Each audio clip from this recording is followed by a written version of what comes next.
Bon dia.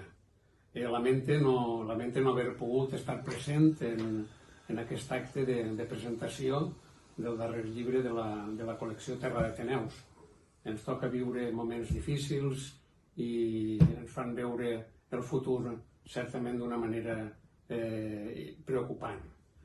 M'alegra molt, però, ni que siga amb aquest vídeo, poder participar-hi en la presentació del darrer títol de la col·lecció Terra d'Ateneus, el llibre de Jordi Bohigas, que ens explica la història del casal català a Brussel·les al llarg de la seva dilatada història des del 1930 i amb un recorregut de summa importància per entendre també l'exili després de la Guerra Civil Espanyola.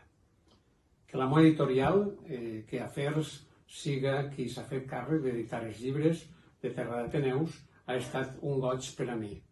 Des del primer llibre de la col·lecció, corresponent al Premi del 2014 i editat el 2015, sobre el cercle literari de Vic, de David Cao, fins al darrer que es presenta avui.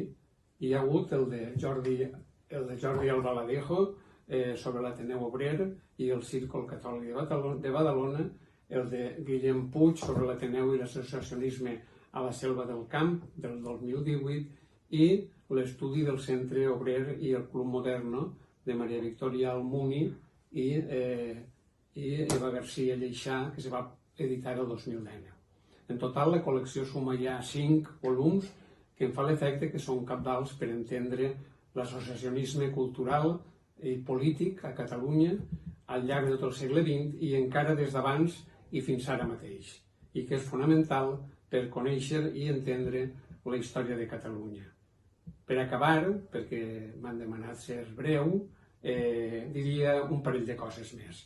En primer lloc, la importància de la col·lecció, la importància de la col·laboració de diverses entitats, fonamentalment l'Institut Ramon Muntaner, la Federació d'Ateneus de Catalunya i la Coordinadora de Centres d'Estudis de Parla Catalana, amb el suport de la Generalitat de Catalunya.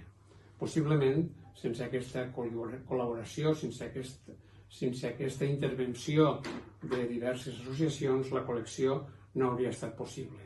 Per acabar, diré també que, sobretot, per la meva magnífica relació de molts anys amb Mari Carme Jiménez, i me disculpareu si només la cite a ella, perquè darrere del projecte, evidentment, hi ha molta més gent, molts més homes i moltes dones, però crec que fou ella la que em va empènyer a tirar endavant la col·lecció i fins i tot a dissenyar-la, tant les tripes del llibre com les cobertes. I això, us asseguro, també ha estat per a mi un plaer.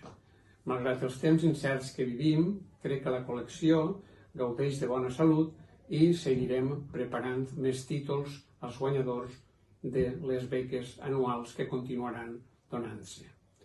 I editar els llibres al País Valencià, editar els llibres des del País Valencià, crec que també és un motiu per felicitar-nos perquè reforça els llaços tan estrets entre les terres de parla catalana, entre, si m'ho permeteu, els països catalans. Moltíssimes gràcies per haver-me permès avui haver estat, ni que sigui a través d'un vídeo, amb vosaltres en la presentació.